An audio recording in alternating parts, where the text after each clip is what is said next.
नमस्कार RJD rutting channel को आपन को स्वागत। रायगड़ा सहर रे जंडिस आशंका स्वास्थ्य विभाग तनाखना। रायगड़ा सहर इंदिरानगर शेष लाइन कस्तूरी नगर प्रथम लाइन एवं कतुर बस्ती जंडिस आक्रांतों संख्या बढ़िबार लगी। चलित मासरे 10 ରୁ 12 जन लोक जंडिस रे आक्रांत होइतिबा सूचना जना पड़छि। एने सहरांचल चिकित्सालय को चिकित्सा जाइतबा बेले समानकु वायरल ज्वर होइतिबा नै डाक्टर सूचना दैथिले, किंतु परवर्ती समय किछि व्यक्तिंकर आखि हलदिया हेबा सहित जंडिस अन्य लक्षण देखिबारु घरे डाक्टर को देखाइथिले। घरे डाक्टर पाखकु जाई चिकित्सा परे जंडिस होइतिबा जना पड़िथिला।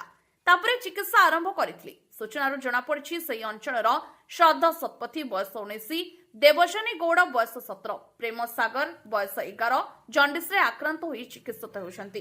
किछि लोक चेरमूली औषध उपरे भरोसा करी खाइथिबा जना पड़छि।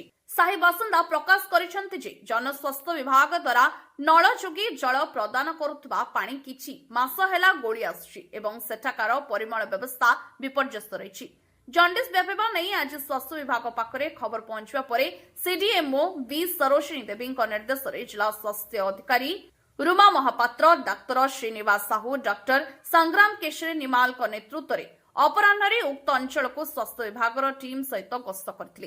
डाक्तरी टीम घर घर को जाई तथ्य संग्रह करने सहित आक्रांत घरे व्यवहृत करुवा पानी नमूना को संग्रह करथिले। डीपीएचओ श्री महापात्र सूचना प्रदान करी कहछन्ति जे पानीर परीक्षा परे जंडिस संपर्क में सूचना मिलिबो। तेबे होटेल एवं बाहर खाद्यरु मध्य जंडिस होइबार आशंका को एड़ाई न जाय पारे बोली सूचना दैछन्ति। स्वास्थ्य विभाग सूचना अनुसार चलित वर्ष जिले में 21 जन जंडिस रे आक्रांत होइतबा बेले रायगड़ा सहरांचल जणे मध्य जंडिस रे आक्रांत होइतबा सूचना नहीं।